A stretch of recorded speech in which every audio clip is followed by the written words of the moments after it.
IFM News. IFM News. IFM News. Lokal. May kaisat ni Provincial Government of Ilocos Norte, babaen ti Provincial Veterinary Office, itis MCT Lawag, amang siyangkat ti Pannakabakuna, kadag ti taraken nga aso.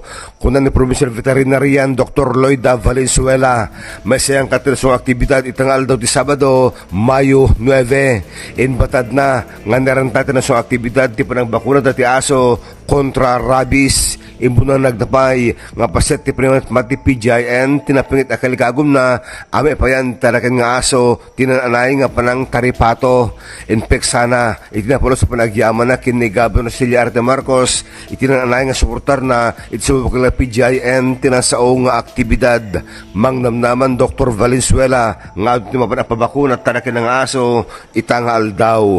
Idol Dennis Alipio, Tatak IFM. IFM News. IFM News. Lokal.